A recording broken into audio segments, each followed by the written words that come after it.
الرحمن الرحیم والصلاة والسلام علی رسولہ الکریم وعلی آلہ وصحبہ اجمعین۔ آج کی تلاوت میں قارون کا قصہ آیا تھا۔ قارون موسیٰ علیہ السلام کی قوم سے تھا۔ میں اس کی بات اس لیے سنانا چاہتا ہوں کہ اب مغفرت کے 10 دن چل رہے ہیں۔ اللہ معاف کرنے اور بخشش کرنے میں کتنا کریم ہے، کتنا زبردست ہے۔ قارون سے جب موسیٰ علیہ السلام نے زکوٰۃ کا مطالبہ کیا تو ان کی زکوٰۃ تھی 10%، 100 میں 10 روپے۔ ہماری ہے 100 میں 2.5 روپے، ان کے تھے 100 میں 10 روپے۔ اور اس کے خزانوں کی چابیاں پوری جماعت اٹھاتی تھی۔ اس نے حساب کیا تو وہ تو بے شمار بنا، تو اس کی نیت خراب ہو گئی۔ اس نے ایک عورت کو پیسے دیے موسیٰ علیہ السلام کو بدنام کرنے کے لیے، اور کہا کہ تم موسیٰ علیہ السلام پہ نہ بدکاری کی تہمت لگا دو، اور پھر اور بھی زیادہ دوں گا۔ وہ تیار ہو گئے۔ تو موسیٰ علیہ السلام وعظ فرما رہے تھے تو قارون کھڑا ہو گیا اور اس نے کہا کہ جو آدمی زنا کرے اس کی کیا سزا ہے؟ تو آپ نے فرمایا اس کی سزا قتل ہے، اسے سنسار کیا جائے۔ تو کہنے لگا یہ عورت کیا کہتی ہے؟ تو اس نے اٹھایا۔ اس نے جب موسیٰ علیہ السلام کے چہرے پہ نظر پڑی تو اس پہ ہیبت چھا گئی۔ تو انہوں نے فرمایا کیا کہتی ہو؟ کہا کچھ نہیں جی، اس نے مجھے پیسے دیے ہیں کہ میں آپ پہ برائی کا الزام لگاؤں۔ تو موسیٰ علیہ السلام سجدے میں گر گئے۔ تو اللہ نے فرمایا کہ جو کہے گا زمین کو تیرا حکم مانے گی۔ تو انہوں نے زمین سے کہا کہ خودی ہے، پکڑ لو اسے۔ تو اس کے پاؤں زمین میں دھنس گئے، زمین نے پکڑ لیے۔ تو قارون کو اندازہ ہو گیا میرے ساتھ کیا ہونے والا ہے۔ تو انہوں نے کہا موسیٰ مجھے معاف کر دو، غلطی ہو گئی، آئندہ نہیں کروں گا۔ موسیٰ علیہ السلام نے فرمایا اور پکڑو۔ وہ تھوڑا اور اندر چلا گیا۔ اب ایک طرف وہ مسلسل منت کر رہا تھا معافی دے دے، آئندہ نہیں کروں گا، دوسری طرف موسیٰ علیہ السلام کہتے زمین کو اور پکڑو اور پکڑو اور پکڑو۔ تو وہ یہاں تک آیا، یہاں تک آیا تو بھی منتیں کرتا رہا، یہاں تک کہ زمین اس کو نگل گئی۔ تو یہ دنیا میں واحد ایسا مجرم ہے کہ اس جیسا جرم دنیا میں کسی نے نہیں کیا کہ نبی پر بدکاری کی تہمت لگا دی۔ تو جب وہ زمین میں چلا گیا تو اللہ نے جبریل کو بھیجا اور فرمایا کہ موسیٰ سے کہو اس نے تیری اتنی منتیں کی کہ معاف کر دے، تو نے معاف نہ کیا۔ وَعِزَّتِي وَجَلَالِي لَوْ اسْتَغَاثَ بِي لَأَغَثْتُهُ، میری عزت کی قسم مجھے ایک دفعہ پکارتا میں معاف کر کے باہر کھڑا کر دیتا۔ یہ اس کی بخشش ہے، یہ اس کی رحمت ہے۔ موسیٰ علیہ السلام کے زمانے میں ایک نوجوان تھا، تو اس کی نافرمانی کی وجہ سے اس کو بنو اسرائیل نے اپنی بستی سے نکال دیا۔ تو جب وہ اس زمانے میں کوئی ایسے زندگی تو نہیں تھی، صرف جہاں لوگ آباد ہوتے تھے وہیں سب کچھ ہوتا تھا، باہر ویرانہ ہوتا تھا۔ تو سب نے بائیکاٹ کر دیا اس کا۔ تو اس کے جب زندگی کے اسباب، روٹی ختم، پانی ختم، تو وہ موت کے قریب پہنچ گیا۔ تو اس نے ایسے دیکھا کوئی ہے میری مدد کے لیے، پھر ایسے دیکھا کوئی ہے، چاروں طرف دیکھا کوئی نظر نہیں آیا۔ تو بے بس ہو کے اس نے آسمان کو دیکھا اور کہا یا من لا تضرہ الذنوب ولا تنقصہ المغفرہ، اے وہ ذات جسے ہمارے گناہ کا کوئی نقصان نہیں ہوتا اور معاف کر کے جس کو کوئی گھاٹا نہیں پڑتا، تیرے نیک بندوں سے سنا ہے کہ تو بڑا غفور الرحیم ہے، تو معافی مانگے تو معاف کر دیتا ہے، تو میں نے ساری زندگی گناہوں میں گزاری ہے، ابھی توبہ کرتا ہوں، مجھے معاف کر دے۔ اس کی جان نکل گئی۔ تو اللہ تعالیٰ نے موسیٰ علیہ السلام سے فرمایا میرا ایک دوست ہے جو باہر ویرانے میں مر گیا ہے، جا کے اس کے کفن دفن کا انتظام کرو، اور جو اس میں شریک ہوگا اس کی بھی بخشش ہو جائے گی۔ تو لوگ شارٹ کٹ ڈھونڈتے ہیں، سب بھاگ پڑے۔ آگے دیکھا تو وہ بدمعاش جس کو انہوں نے گاؤں سے نکالا تھا، شہر سے نکالا تھا، وہ حیران ہو کر کہنے لگے موسیٰ یہ تو وہی بدمعاش ہے جس کو ہم نے نکالا تھا اس کی بدمعاشیوں کی وجہ سے، آپ کا رب کہہ رہا ہے جو اس کے دفن میں شریک ہوگا اس کی بخشش ہو جائے گی۔ جنازہ پہلی امتوں میں نہیں تھا، جنازہ اس امت کو ملا ہے، پہلی امتوں میں نماز جنازہ نہیں تھی، بس غسل، کفن، تدفین۔ اللہ نے ہمیں اپنے فضل سے یہ دولت نصیب فرمائی، اور اللہ کے نبی نے خوشخبری سنائی 40 آدمی کسی کے جنازے میں جمع ہو جائیں تو اللہ اس کی بخشش کر دیتا۔ تو یہ آپ کیا کہہ رہے ہو؟ تو موسیٰ علیہ السلام نے اللہ سے بات کہ تیرے بندے تو کہہ رہے ہیں بدمعاش ہے، تو آخی جانا میرا دوست ہے، ولی ہے، چکر کی۔ تو اللہ نے فرمایا جو یہ کہہ رہے ہیں ٹھیک کہہ رہے ہیں، یہ ایسا ہی تھا جیسے یہ کہہ رہے ہیں، لیکن جب اس پر موت آئی تو اس نے دائیں بائیں دیکھا اور کوئی مدد کے لیے نظر نہیں آیا۔ پھر اس نے جب میری طرف دیکھا تو مجھے شرم آئی کہ جس کی مدد کے لیے کوئی نہ ہو اور وہ مجھے پکارے اور میں پکار پہ لبیک نہ کہوں۔ موسیٰ اس نے اپنی بخشش مانگی، میری عزت کی قسم اس وقت پوری دنیا کے انسانوں کی بخشش مانگتا تو میں اس کی طفیل سب کو معاف کر دیتا۔ یہ اللہ کی مغفرت ہے، مغفرت کے بخشش کے 10 دن چل رہے ہیں کہ اللہ پاک کے بارگاہ میں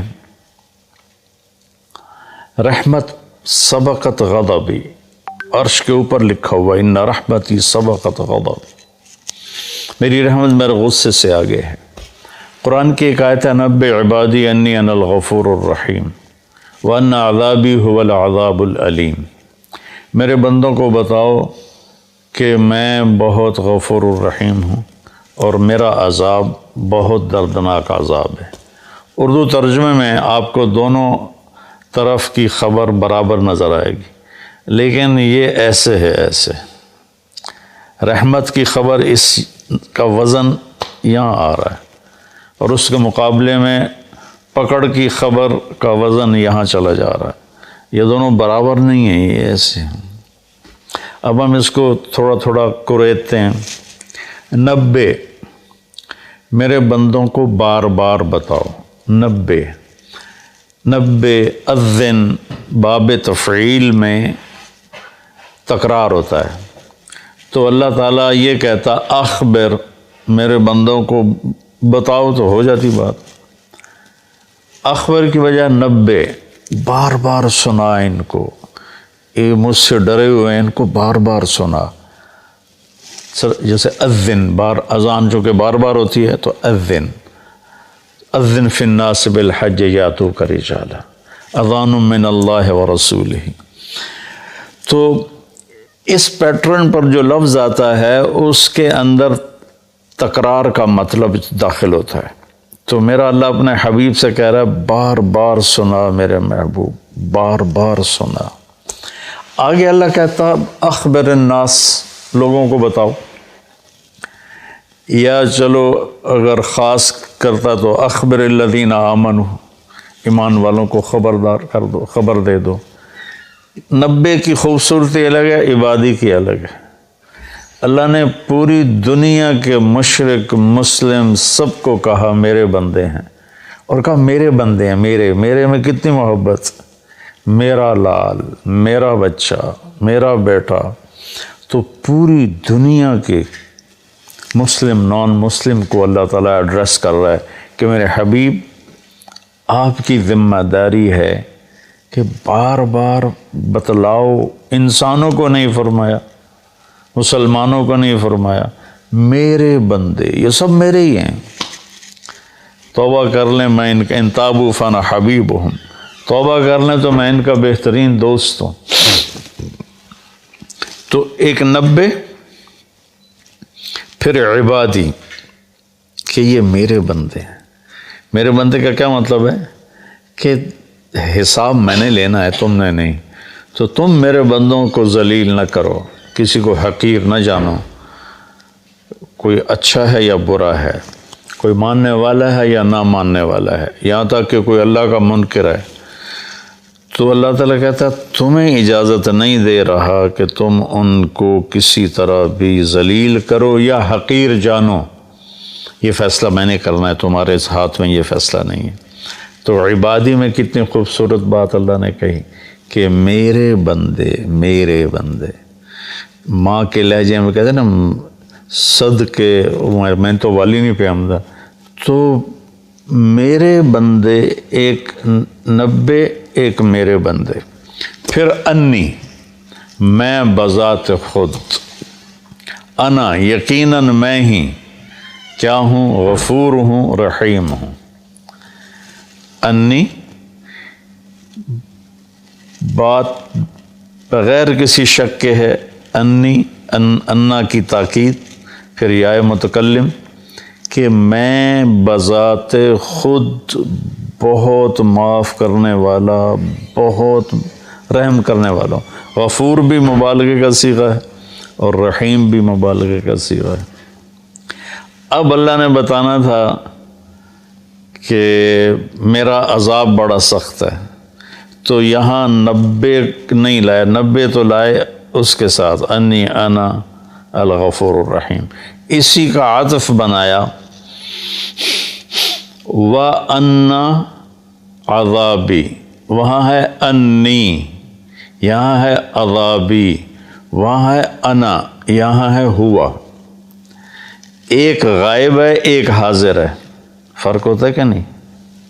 ابھی آپ میری بات براہ راست سن رہے ہو تو آپ پر ایک اور تاثر ہے.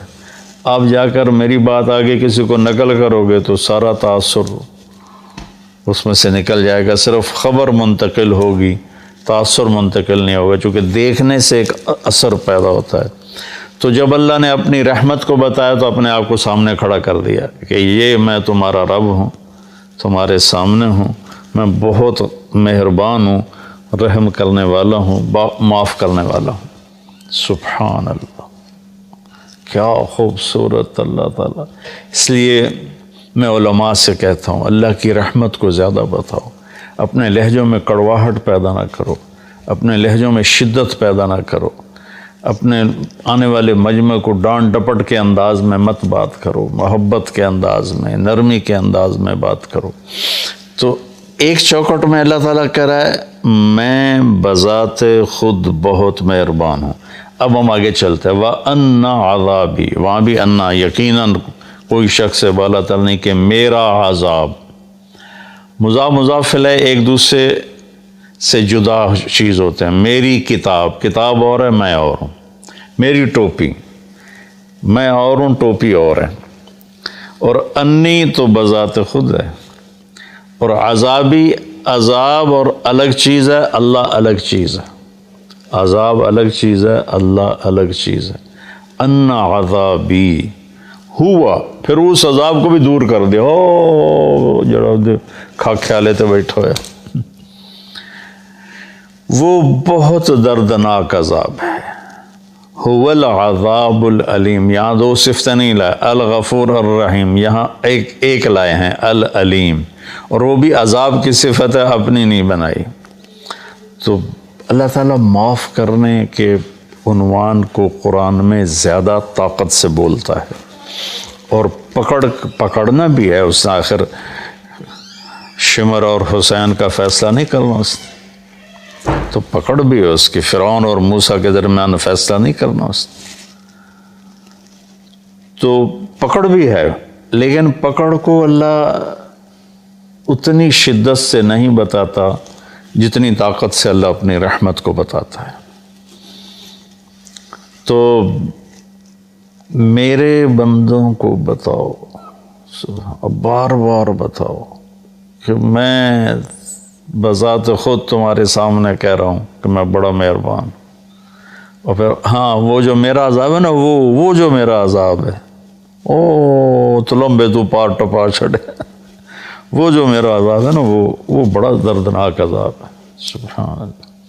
تو بچوں خوشخبریاں سناؤ، اللہ کی رحمت سے لوگوں کو قریب کرو.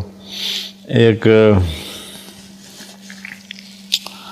ٹی وی کے ایکٹر تھے بڑے پرانے، تو وہ مجھے ملنے آئے، کہنے لگے میں آپ سے اس لیے ملنے آیا ہوں کہ آپ اللہ سے ڈراتے نہیں، آپ اللہ سے ملاتے ہیں.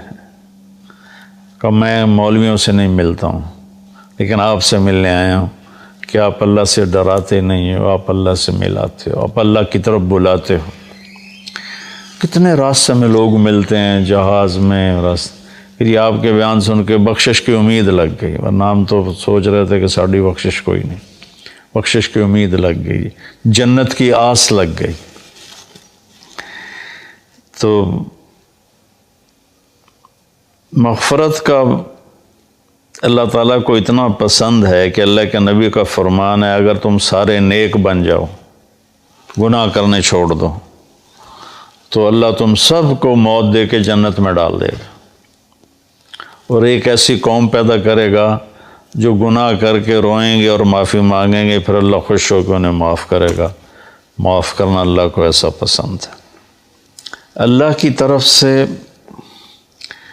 جو اپنے بندوں کے لیے رحیم، ارحموا من فی الارض یرحمکم من فی السماء، تم زمین والوں پہ رحم کھاؤ اللہ تم پہ رحم کھائے. دوسرا آیا سورہ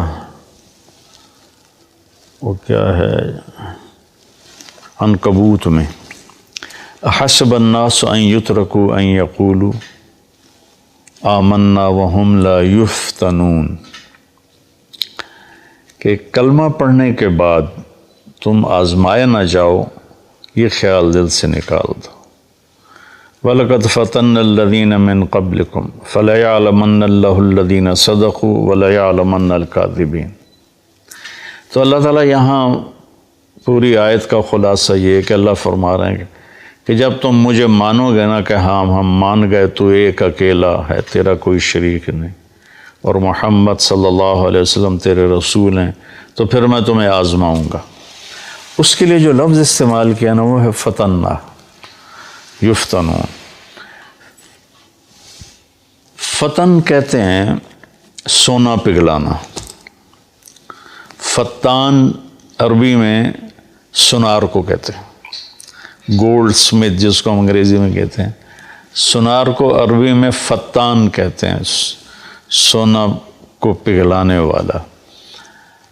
بعض چیزوں کی میل کچیل دور ہو جاتی ہے پانی سے، پیٹرول سے صاف ہو جاتے ہیں.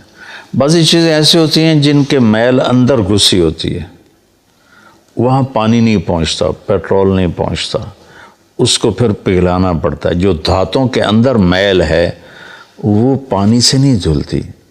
لوہے میں اندر زنگ پھنسا ہوا ہے، سونے میں کھوٹ. میں نے ایک دفعہ پورا پروسیس دیکھا تھا سنار کے پاس بیٹھ کر کہ اس نے سونے کی ٹکی کو پگھلایا، پھر اس میں سے کھوٹ کو الگ کیا، خالص کو الگ کیا. یہ سارا میری آنکھوں دیکھا ہے. تو جو دھات ہوتی ہے وہ پانی سے نہیں صاف ہوتی، اس کو آگ میں ڈالنا پڑتا ہے. جب وہ اس کے اندر مساموں میں آگ جاتی ہے تو وہ پگھل کر کھوٹ کو الگ کر دیتی ہے، وہ آگ اور خالص کو الگ کر دیتی ہے. تو انسان دو چیزوں سے بنا ہے، ایک جسم سے، ایک روح سے. تو جسم پر جو آنے والے حالات ہیں ان کی مثال پانی سے دھل جاتے ہیں، وہ ظاہری اسباب سے دور ہو جاتے ہیں. لیکن جو روح پہ حالات آتے ہیں اللہ کی طرف سے ناگواری کے، یہ وہ ہے جو سونے کو پگھلا کے اندر سے کھوٹ نکالنا. جب تک اس کے اوپر اللہ کی طرف سے آزمائش نہیں آتی، اللہ ہم سب کی حفاظت فرمائے، اس وقت تک وہ خالص نہیں بنتا. جب تک وہ اس بوجھ کو برداشت نہیں کرتا اللہ کی رضا کا، وَإِذْ زَاغَتِ الْأَبْصَارُ وَبَلَغَتِ الْقُلُوبُ الْحَنَاجِرَ وَتَظُنُّونَ بِاللَّهِ الظُّنُونَ هُنَالِكَ ابْتُلِيَ الْمُؤْمِنُونَ وَزُلْزِلُوا زِلْزَالًا شَدِيدًا، جب تمہاری آنکھیں پھٹ گئیں اور کلیجے اچھل کے منہ کو آ کے، صحابہ کو اللہ کہہ رہا ہے جنگ خندق میں کہ تم اتنی مشقت میں آئے کہ آنکھیں پھٹ گئیں اور تم کہنے لگے اللہ ہے بھی صحیح، متی نصر اللہ الا ان نصر اللہ قریب۔ تو یہ دنیا آئیڈیل ہوم نہیں ہے، لوگ اسے آئیڈیل ہوم بنانے کے چکر میں بڑے بڑے محل بناتے ہیں، بڑی بڑے آرام کی شکلیں بناتے ہیں، اپنے آپ کو تسکین دینے کے لیے کروڑوں اربوں ڈالر کی کشتیاں بنواتے ہیں، اس میں بیٹھ کے وہ سمندر کی سیر کو نکلتے ہیں، لیکن 100 بار چمن مہکا 100 بار بہار آئی، دنیا کی وہی رونق دل کی وہی تنہائی، اندر وہ خالی ہوتا ہے، وہاں کچھ ضرب لگانے کی ضرورت ہے۔ وہ جب آدمی اللہ کی اطاعت میں اپنے آپ کو جما کے چلتا ہے اور اس کے روح پر حالات آتے ہیں تو وہ پھر ایسے نکھر کے صاف ستھرا ہو کے، کیونکہ جنت صاف ستھرے لوگوں کی جگہ، اس لیے جو ایمان والے کبیرہ گناہ کرتے مر گئے ان کو جہنم میں ڈال کے پگھلایا جائے گا، کھوٹ ان کا نکالا جائے گا، کھوٹ نکال کے پھر جب وہ خالص ہو جائیں گے پھر جنت میں ڈال دیا جائے گا۔ غریب کا سال بھر کا روزہ مل کر افطار کروائیں۔ اس رمضان مولانا طارق جمیل فاؤنڈیشن لا رہی ہے تقسیم رحمت رمضان راشن پروگرام۔ تقریباً 3000 مستحقین کے گھر راشن پہنچانے میں ہمارا ساتھ دیں۔ صرف 4200 روپے میں آپ بھی کسی کی مسکراہٹ کا سبب بن سکتے ہیں، تو جلدی کیجیے۔ مولانا طارق جمیل فاؤنڈیشن، اکاؤنٹ نمبر 127101044410786، میزان بینک، تلمبا برانچ۔